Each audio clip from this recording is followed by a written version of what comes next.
Salut tout le monde, c'est Shadow. Aujourd'hui on se retrouve pour une toute nouvelle vidéo.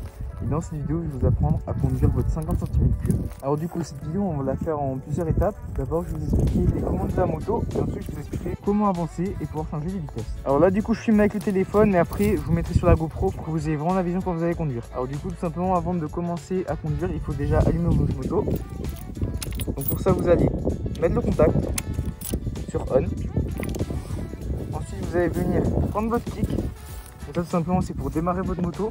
Si vous avez une 125 ou une autre moto, certaines vous allez avoir le démarreur électrique juste ici. Comme sur les 125. Mais pour les 50 la plupart du temps c'est parti. Pour ça on va mettre un gros coup de kick. Et voilà, n'hésitez pas à mettre un petit coup d'accélérateur si elle démarre avec difficulté. Donc voilà, votre moto est démarrée. Maintenant je vais expliquer comment changer les vitesses. Bien sûr je l'éteins pour la vidéo pour pas que ça fasse trop de bruit. Mais du coup vous allez la laisser allumer. Alors du coup, les pièces importantes pour changer de vitesse pour avancer tout simplement. Le levier d'embrayage qui se trouve juste ici. Ensuite, le sélecteur de vitesse qui se trouve juste ici. Et la commande des gaz qui se retrouve juste là. Ou aussi l'accélérateur, appelez ça comme vous voulez. Il faut savoir tout simplement pour qu'une moto avance, il faut que son moteur prenne des tours. Et du coup que le moteur tourne de plus en plus vite. Le problème avec ça c'est que si votre moteur ne tourne pas assez vite, la moto va caler, elle va s'éteindre. Pour remédier à ça, on a un embrayage qui va permettre, quand on va mettre la vitesse, de ne pas mettre toute la charge directement au moteur. En gros, si vous mettez votre première directement, votre moto va caler.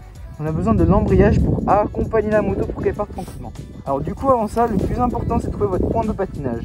C'est-à-dire le point où votre moto va être embrayée et le point où votre embrayage va commencer à mettre la force sur le moteur. Pour ça c'est assez simple, vous allez démarrer votre moto et vous allez tout simplement voir à quel moment est-ce que la moto commence à avancer et du coup à s'éteindre si vous ne mettez pas de gaz. Donc voilà, ça c'est la théorie. Maintenant je vais vous expliquer comment changer les vitesses.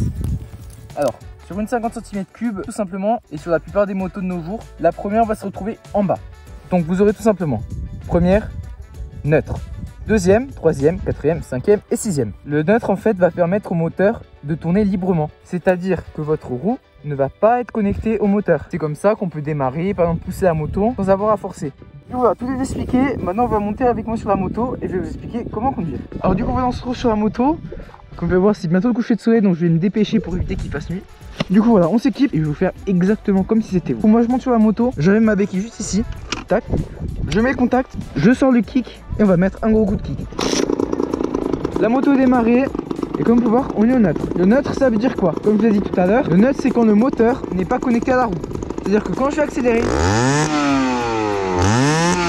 la roue ne va pas bouger. On est au neutre donc on ne va pas avancer. Pour commencer à trouver votre point de patinage, donc le moment où le moteur commence à donner de la force aux roues, appuyez pour mettre la première. Souvenez-vous du schéma que je vais vous montrer au montage. Et tout simplement on va essayer de rechercher quand est-ce que la moto avance. Là elle avance, vous voyez. Et on va venir lâcher peu à peu progressivement l'embrayage. Et vous allez voir qu'au bout d'un moment, votre moto elle va descendre dans les tours. Donc elle va descendre, elle va mettre moins aiguë. Elle va descendre dans les tours et elle va commencer à avancer. Je vous montre ça tout simplement. On va accélérer un tout petit peu. Un petit filet de gaz, on met un tout petit peu. Et là vous pouvez voir que ça part. Ne lâchez pas. Vous voyez ce que j'ai fait? Il y a beaucoup de gens, moi-même au début, il y a beaucoup de gens au début qui font ça. C'est-à-dire qu'ils voient leur moto avancer, ils lâchent et boum, ils calent. Alors si on cale, qu'est-ce qui se passe? On va venir embrayer. On va venir donner un petit coup pour mettre le neutre. Et là, comme vous pouvez voir, la moto, elle bouge toute seule. Si je suis en première, vous voyez, la moto elle a du mal. Alors elle peut avancer, mais elle a vraiment du mal. Donc on se remet au neutre, on embraye un petit coup vers le haut. Tac, là on est au neutre, la moto elle bouge toute seule. On rallume la moto. C'est un exercice très important, faites-le.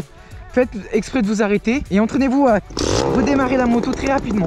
Parce que le jour où vous allez caler devant un stop, je peux vous assurer que le fait d'avoir fait un petit entraînement, de démarrer, s'arrêter, démarrer, s'arrêter, vous n'allez pas avoir le stress de oulala comment je fais, je suis bloqué, il y a des gens derrière. Voilà, là au moins vous êtes entraîné. C'est un entraînement quand vous débutez qui est juste indispensable et que beaucoup de gens ne font pas. Mais vraiment je vous le conseille, c'est simple, vous mettez une petite route et vous entraînez. Du coup on va revenir. On met la première, donc on appuie vers le bas. Petit filet de gaz, on lâche peu à peu l'embrayage et dès que la moto part, on met un peu plus de filet de gaz et on laisse. Vous voyez la moto part, du moment qu'elle est partie, je peux en donner un. Là, la vitesse est mise, quand j'accélère contrairement à avant, la moto va avancer. Avant, je vous rappelle, quand on était au neutre, quand on accélère, la moto n'avance pas. Donc le neutre c'est un mode où le moteur n'est pas connecté aux vitesses. En gros, vous pouvez recréer ce neutre entre guillemets Là on va redémarrer, donc vous faites pareil. En conduisant, si vous embrayez, c'est comme si vous mettiez votre moto au neutre, mais pendant un court instant. Donc tout simplement, maintenant on a réussi à avancer avec la moto, on est comme ça, super. Si on embraye, la moto tourne dans le vide, on lâche la moto à une vitesse à nouveau. Ce qu'on va faire, c'est passer notre vitesse. Alors pour ça, on fait exactement comme avant. On couvre les gaz, on embraye, on monte, on lâche et on repart. Et on a la deuxième. Voilà, je refais.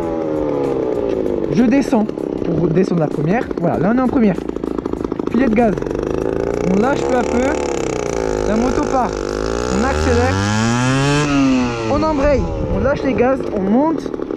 Et on relâche. Et on repart. Et on refait ça. On embraye. On monte. On lâche. Et on repart. On embraye. On lâche. On monte. Et on repart.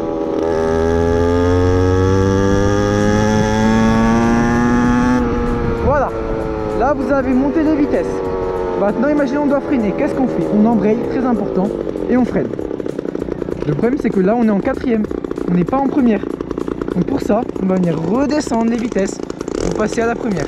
Et là, comme on peut repartir. On va faire le tour et je vais vous expliquer dans l'autre sens.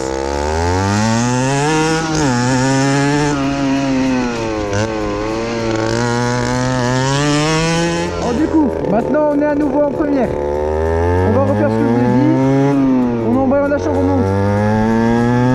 On embraye, on lâche, on remonte. Là on est en quatrième. Ok. Imaginons on veut s'arrêter. Regardez ce qui va se passer si je freine.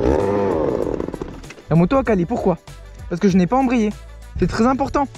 Comme le moteur est connecté à la roue, si vous vous arrêtez et que le moteur est encore connecté à la roue, bah, il va s'éteindre. Le moteur va caler. Donc tout simplement pour éviter ça, on redémarre. Vous voyez, ayez cet automatisme là de pouvoir le faire directement. Moi j'ai 12 000 km sur la moto, donc à force on s'y habitue. Mais pour les débutants, vraiment ayez cet automatisme. Alors du coup, on embraye, on repasse la première. Du coup ce qui est important c'est que, imaginons là on avance, vous voyez le petit truc blanc là-bas. Là donc ce stop, ce qu'on va faire c'est qu'on va embrayer, descendre une vitesse, relâcher, embrayer. Et là vous pouvez voir, on est en première, hein. Sauf que vu qu'on embraye, notre moteur tourne dans le vide. Et c'est pour ça que c'est important. Parce que je vois beaucoup de gens au feu stop. En fait, ce qu'ils font, c'est ça. Ils mettent des coups de gaz pour pas que la moto s'arrête. Mais c'est super dangereux. Au lieu de faire ça en attendant, juste embraye. T'attends. T'es en première, t'es tranquille. Dès que le feu passe au vert, paf, tu repars. Donc voilà, ça c'est très important. L'embrayage va aussi vous permettre tout simplement de laisser la moto librement. C'est super important. C'est l'élément le plus important sur la moto. Si vous ne savez pas gérer votre embrayage, ça ne sert à rien de faire le reste. Ça ne sert à rien de vouloir apprendre à aller vite, de vouloir faire des beaux virages. Tant que vous ne savez pas faire ça, vous ne pouvez pas avancer dans la moto. Aussi, le tips le plus important que je puisse vous donner quand vous rétrogradez, donc quand vous descendez des vitesses, pour tout simplement éviter d'avoir votre moto qui vous donne des coups à chaque fois que vous descendez une vitesse et d'abîmer les roulements du vilebrequin. Je connais quelqu'un qui a eu ce problème là. Descendez les rapports en mettant un coup de gaz. Je vous montre tout simplement. Imaginons je veux descendre de vitesse. Ce que je fais c'est que j'embraye, coup de gaz. Ça va me permettre tout simplement de ne pas avoir ces à-coups là que je vais monter maintenant. Vous voyez ce coup? Il est très mauvais pour votre moteur. Et le fait de donner un petit coup de gaz va permettre d'adoucir tout ça. Donc je vous montre la différence.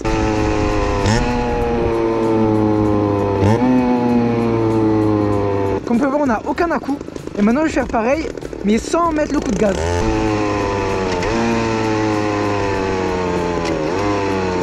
Vous pouvez voir, le son n'est pas pareil, c'est pas fluide et en plus on se prend un petit coup.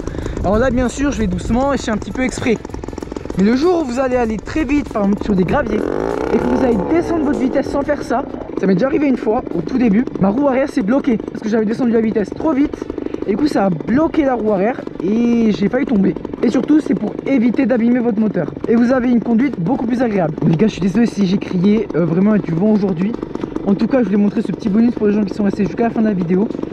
C'est le Quick Shifter de Wish. Si vous voulez changer vos vitesses un peu plus rapidement, alors je sais pas si ça fait du mal au moteur, dites-moi dans les commentaires. On va passer les vitesses à la volée grâce à ça. Le coupe-circuit.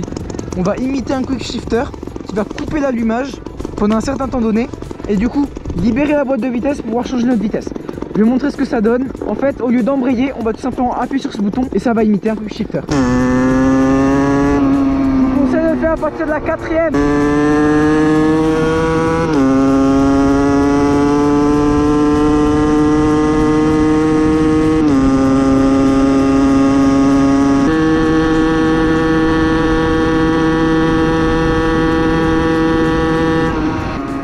Vivement à 125, j'en ai marre. Donc voilà, c'était tout pour aujourd'hui. J'espère que vous avez aimé cette vidéo. Si vous avez des questions, des remarques à faire, écrivez-les dans les commentaires. Je répondrai avec plaisir. J'espère que vous avez bien compris comment changer les vitesses. De toute façon, sachez, ça viendra naturellement. Donc vraiment, ne vous inquiétez pas si au début vous n'y arrivez pas. Tout à fait normal. En tout cas, voilà, c'était Shadow. On se retrouve à la prochaine. Bye.